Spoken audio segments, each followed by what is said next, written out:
This is my life hack. Just copy what was previously. The forbidden life hack. Can you maybe share what makes competitions different from regular architecture projects? Right? So you should be prepared for not winning, okay? But is in a competition the actual design more important or the way that it looks or is presented? You are the decision maker in the work you're doing. Do it now. There you go. Thank me later. That makes a lot of sense to me. I hope to you guys as well.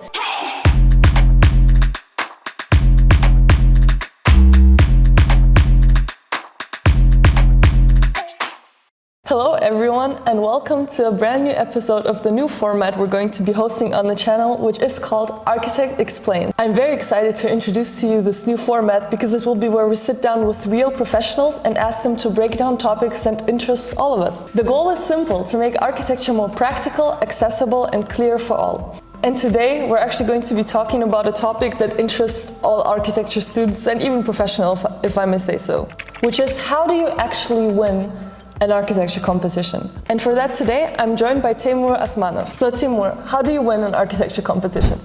Teymur Osmanov is a registered architect with the Berlin Chamber of Architects. He began his career in Azerbaijan, where he studied urban planning and later continued his education with a master's in architecture at TU Berlin.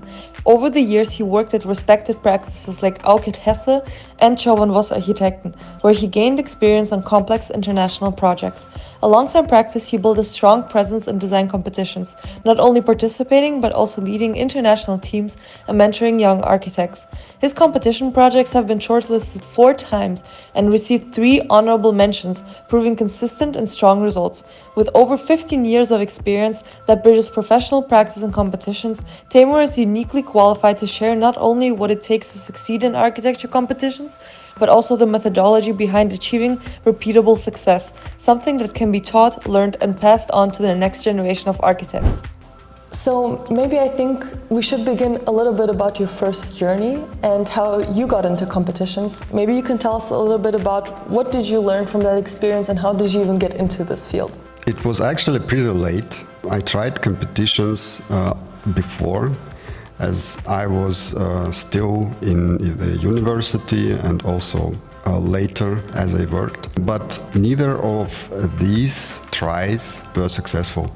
So I tried it alone, I tried it in teams, and with time I understood that I have a great potential for this and I have a great interest, but I'm doing it all wrong. So I think 3 years ago, as I was 35, I think, I figured out the way in which the competition could be done successfully and could be also won. I never won a competition like the first prize, for example, but I landed in the shortlists. I had my honorable mentions, and the results are pretty consistent all the time. I did 10 of these, and we received around 3 honorable mentions, and even more we landed in the shortlist. So I know a thing or two about how this could be done. For me, it was actually first about proving myself to myself. I was pretty successful in the technical stuff of architecture, but it was always dream, if you may, about proving myself also in the imaginary stuff, you know, in the concept phase. This was first a challenge, but if you have a good team, you are never alone. And it's actually a very interesting journey if you look at this angle, right? Thank you. That is a very interesting journey, especially knowing you've been so focused on it for these last 3 years. But before we dive into the strategies that help you get shortlisted and make you ultimately successful in competitions, can you maybe share what makes competitions different from regular architecture projects? It's not private most of the time. It's driven by either competition platforms or some organizations that are interested in the results. Some of the competitions are pretty decently organized. Some of them are 100% fake, and What does that mean? Well, fake competition is organized for the reasons that are not given to the participants. So if you are told that you are saving the Africa and then the competition has completely other goals, then it's fake. Right. And there is a lot of fake competitions out Watch there. out, people, for the fake competitions. Right. But you can tell it. You know, with time you learn to separate good competitions from the bad ones. Are there any main type of competitions? We talked a little bit about this before the interview, but you said there are student-only competitions, there's open competitions, and there's closed competitions. Can you maybe explain a little bit what that is and what the differences are? Almost every university has its own organizational apparatus for organizing competitions or exhibitions and this stuff. And normally every good university has its own competitions between the students that are actually studying in the university. So first of all, it's the student competition within the university that they are studying in. Then there are some competitions that are held between universities, like on the local level or national level also. And then there are also student competitions in the international level. I would say they're good. They're pretty nice to start with. But I will encourage everyone that is interested in competing, architecturally competing, to start the open competitions as early as possible. What's an open competition? It's a competition that's open for all people, basically. Some of them are even not only for architects. I mean, the poet could participate in architectural competition. This is pretty weird, but it's true. And these are the most fierce competitions, because you know, everyone who has some kind of understanding of the topic and maybe a little bit of money for entry can participate. So it comes to hundreds and even thousands of competitors, and you're competing with all of them, you know? So if you want to really compete in this market, you should have the resilience to compete with the fierce market, with these global competitors that are maybe 100 times better than you, 10 times better than you. And you should be fit to do that. And if you are landing in the shortlist or having some recognition, it is a good sign you're really good architect and you have a chance globally, not only on the local level or in your university, you know, but you're competing with the whole world, you know. And this is a feeling I try to instill in my teams as we're starting. Very reassuring to be competing with the whole world. But I think it definitely adds that certain edge to the experience and makes it worth trying, and definitely something very interesting, because our profession is inherently a competition for contracts, for projects. So I think this is a really cool thing to get into. What I'm wondering is, where do you find these competitions? Are there networks? What are the websites? Where do you ask a person on the street for a competition? Where do you find it? Well, there's plenty of opportunity online. You can Google them. You can ask ChatGPT. I mean, there's lots of platforms. The problem is not finding them. The problem is actually separating good ones from the bad ones. How do you do that? Well, you learn that with time, but you can also ask some people that already done that. For example, you always can ask me for advice in this regard, or you can ask other people that have done better job, and they'll tell how they are separating. For me, it's always about the topic itself and how I can possibly use that topic, because you don't have to design for the exact this thing that you are seeing in the brief. You can turn the table. You can use the brief itself to turn the topic on its head. And we've done that several times, actually. For example, we had a competition, Extreme Habitat. It was about designing a house that is in extreme conditions. Right? So naturally it would have to be around some volcano or I don't know, under the sea or something like that. But we decided to turn the table, turn the topic on its head, and we said, okay, there would be plenty of entries about volcanoes and sea levels. Why don't we use this topic to address the most dangerous places on the earth in regard to human experience? And it's the minefields that are present nowadays in many of the countries, especially in Global South, when there is a conflict, a war conflict, and where is a military presence. It's always about these minefields that are preventing people to reach some areas, you know.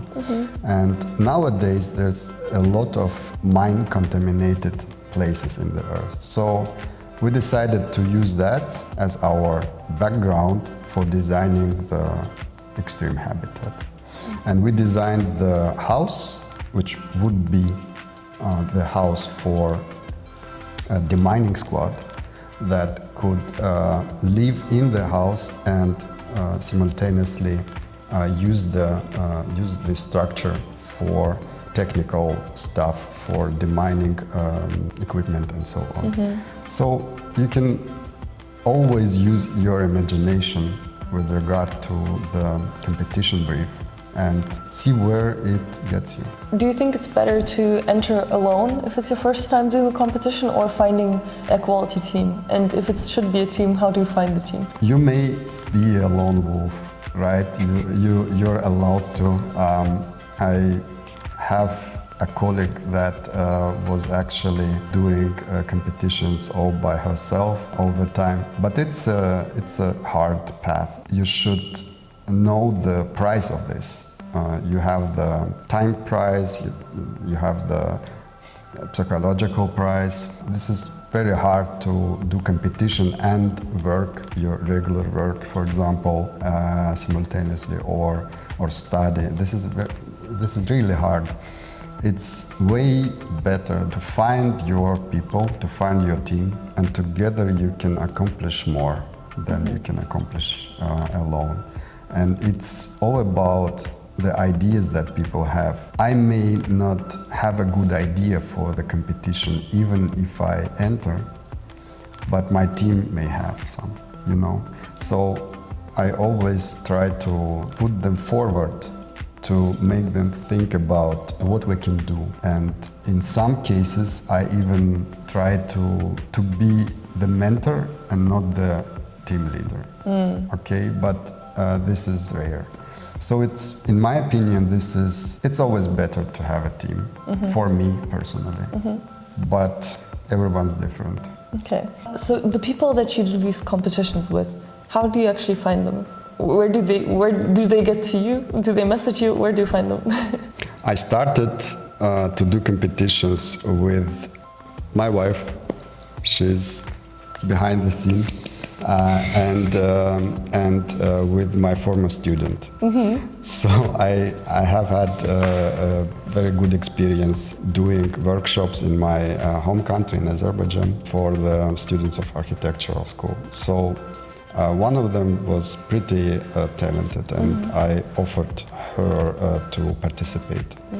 And we've done some amazing stuff together. First of all, you should recognize the talent of people that you were working with or studying with, and they are the first candidates, okay?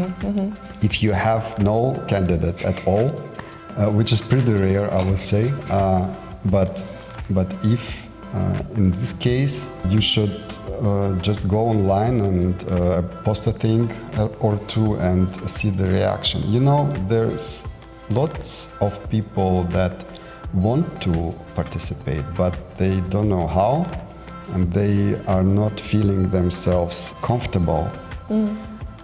And this reduces their chances from the start. And I myself also, as I started pretty early in my 20s, I didn't have the base and I didn't have any advisors, so I want to give people what I didn't have in the past. So I try my best, but people should also be pretty interested in this topic.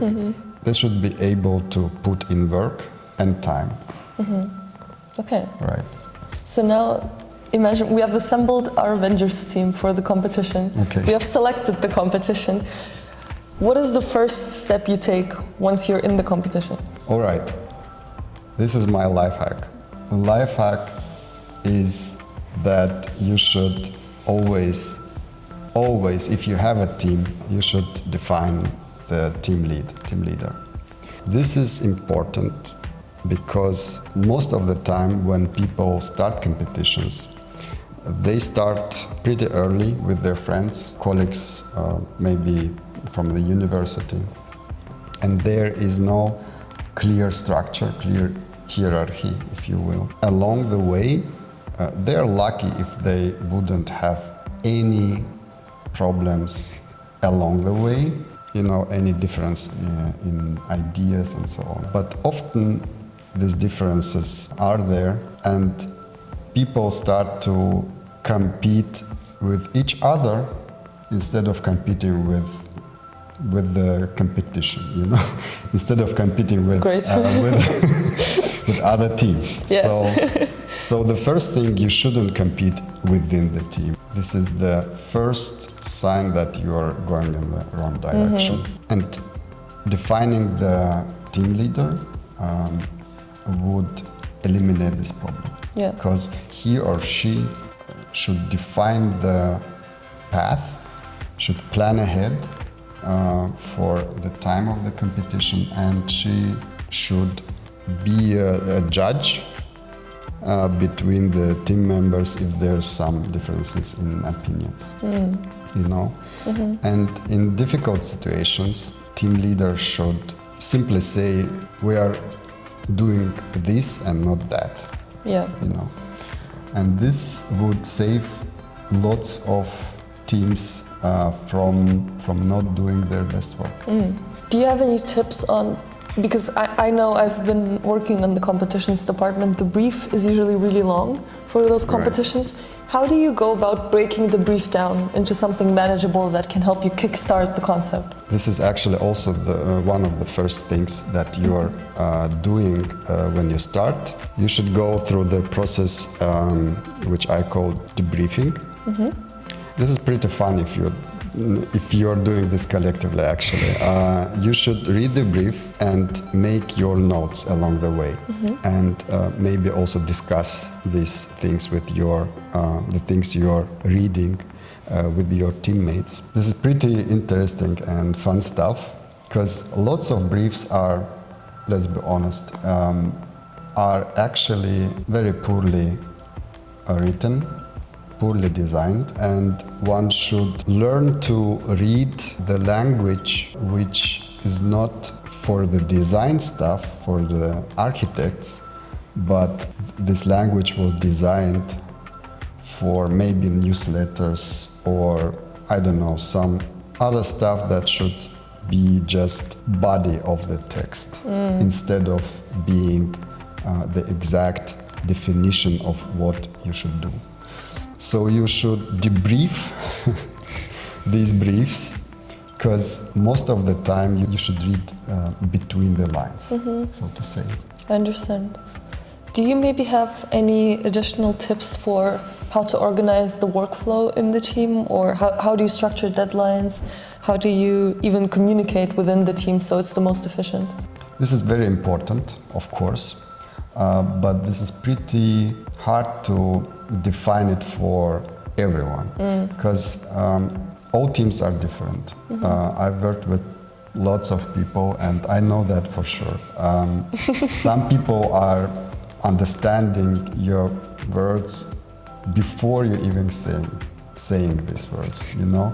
Some people need in the opposite. They need an exact definition of some process before they start. So everyone's different. So the burden of planning lies on the shoulders of team leader.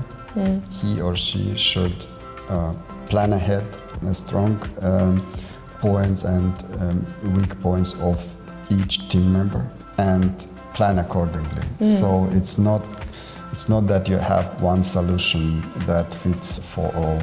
This is not this is impossible, but rather that every time with every team you should find a new way to plan and to communicate.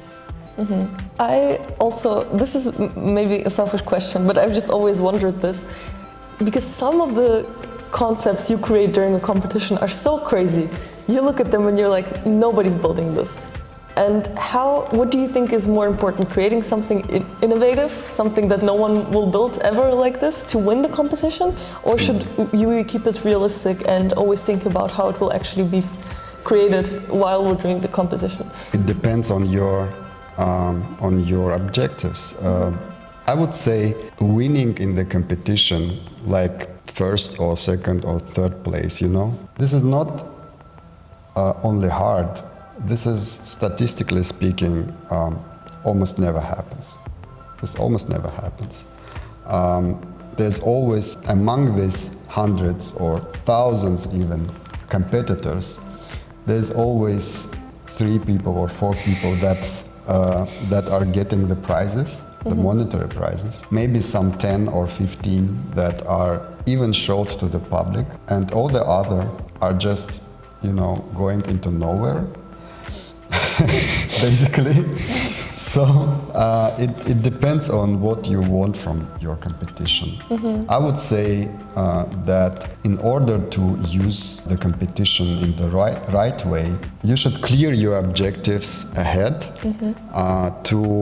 Maybe you should just say to yourself, hey, I'm gonna do my best to win, but I understand that this would actually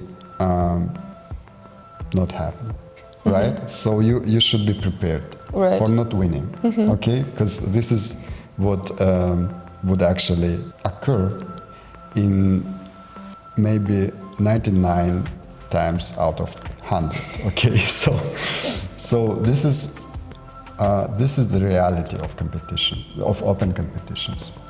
Because when you're in private competitions, in close competitions, of course you have 5 competitors instead of thousands. So you have a pretty decent chance to win. But if we're talking about open competitions, you should be prepared to not to win, but rather take your creativity to the next level, to raise your class as an architect. And the competition is, in my opinion, the only means to raise your class. Because you wouldn't raise your class working for some firms. Most of the time, you're doing the work that's maybe even paid in a very good amount of money, but you would never raise yourself as an architect to the point that you can say, okay, I worked for this firm and I'm now a world-class architect. You know, this would never happen. Damn it. Because, good to know, right? Let's be honest. This is the reality of all architects that are wanting to work in some decent firms. I don't know, maybe Foster and Partners or some big names, you know. Yeah, they would work in fostering partners. They definitely would have this line in their portfolio and in their resume, but they wouldn't be Norman Foster, right? So the actual ethos of Norman Foster is that he tried things himself and did go into the competitions and won the competitions and then hired people to help him, you know. So he was the decision maker. In the first phases of creation of this incredible architectural company, architectural firm. So with the competitions, with the open competitions, everyone, every architect, every student has the agency of getting in that position of the decision maker with their own work. This is the best part and the most important thing in every competition, that you are the decision maker. You are the decision maker in the work you are doing. This is the most interesting and not obvious part of every competition you are doing. So the most not obvious point of participating in architectural competitions is that you are becoming the master of your own project, master of your own life, and this is not obvious, not to everyone. I mean, most of the people, they think they are gonna win, and they are not winning. Some people want to win monetary prize, and of course, me too. I also always wanted to win a monetary prize, and someday I will. I'm pretty sure, but I understand that this is not my first objective. This is not the thing that I wouldn't trade, and this is your own agency, your own decision making. This is the most important thing that you get from the architectural competition. Can you maybe share with us some of the most common mistakes that people make in competitions that result in them not winning anything? Well, as I said, not defining the team leader, not researching enough, not debriefing the brief, which we talked about earlier, not doing the first steps and trying to skip directly into design would always make problems or even ruin your chances to do a good project. First of all, not having a leader, we talked about that, and then not debriefing and not researching about the topic. Most of the young architects and students, they are pretty sure that they already have all the answers to some of the questions, posed problems in the competition. But this is often not the case. Often you should research a lot about the topic before you can skip to the conclusions. And I try to even go beyond my plan for the research with my team if I feel that our research is not finished yet. So if, for example, we have 3 months to finish our project and we have already 1 month in the going and we're not finished with the research and not finished with our base layer, I wouldn't skip to the design, really. I wouldn't skip to the design even if I would be in the second month or even a third month if the base layer is not there. You know, this is quite controversial because in the real world, when you are doing real projects, there are budgets, there are people that are behind the project, your clients. In the real setting, you would either skip the research phase if you're already in the planning phase. Yeah. And use the research you already have, because it's not the main objective of this endeavor. The main objective is to have a building, you know. But in the competition, the main objective is defined by you, by yourself.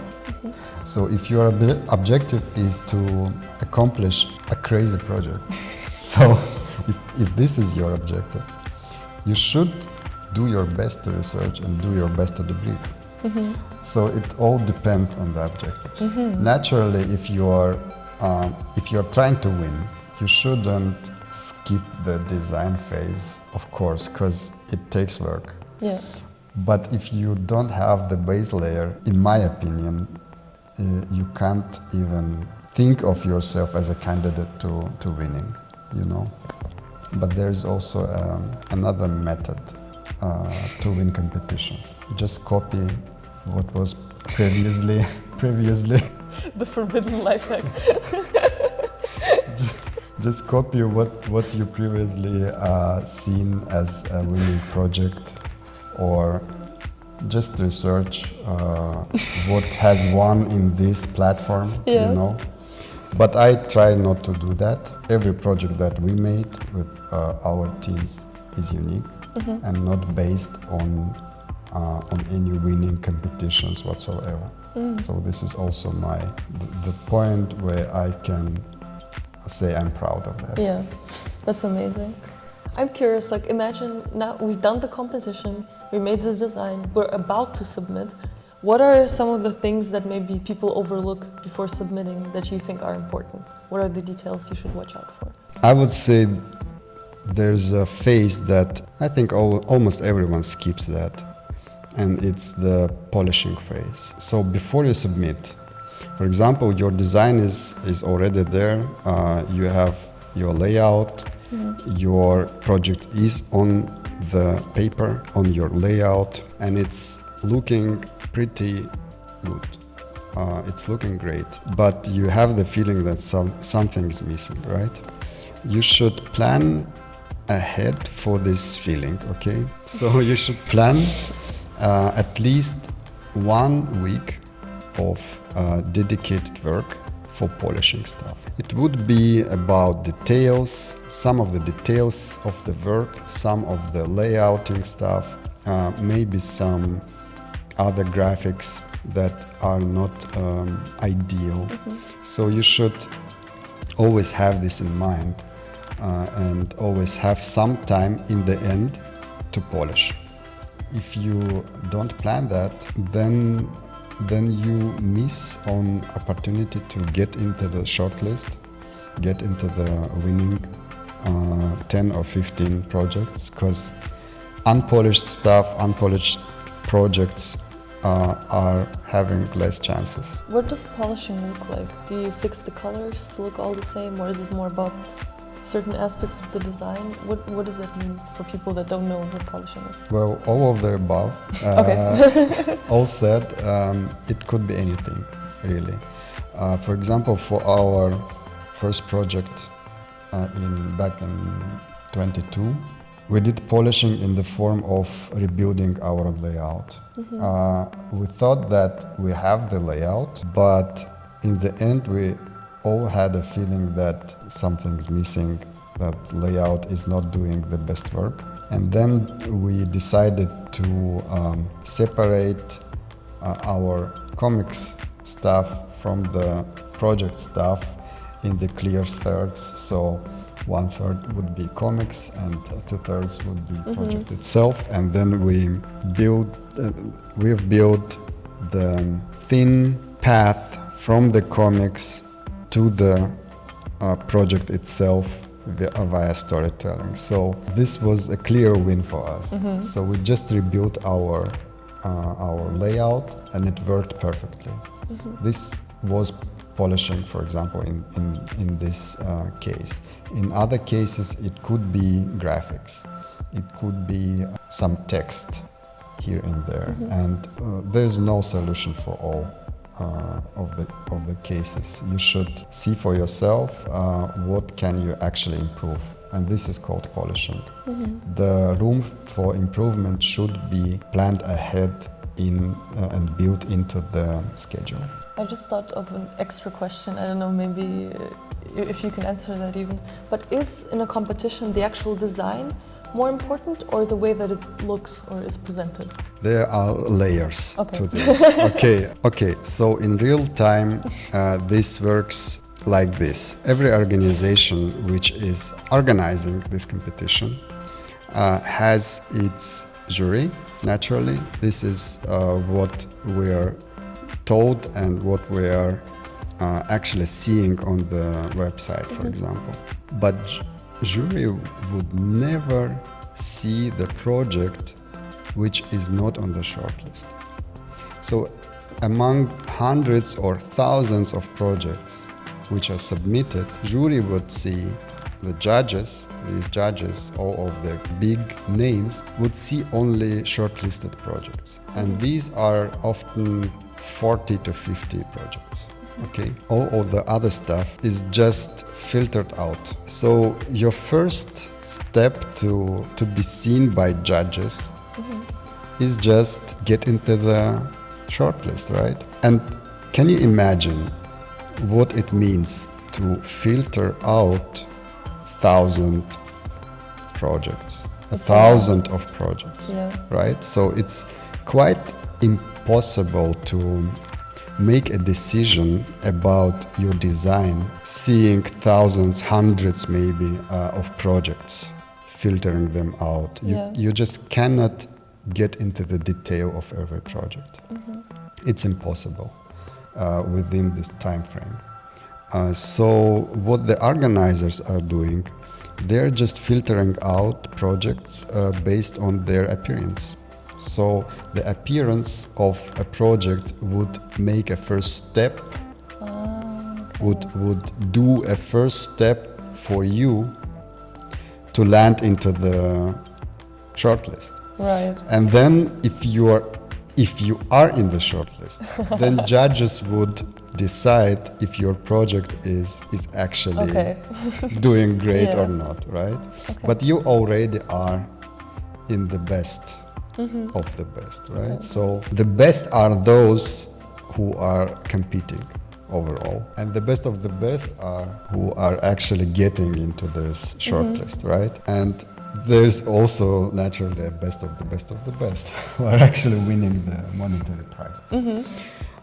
But if you are in the shortlist, you can be proud of yourself because you are actually among this cohort of people, of projects or teams that are the best.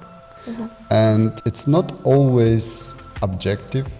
I would say there's no objectivity at all in the process of judging.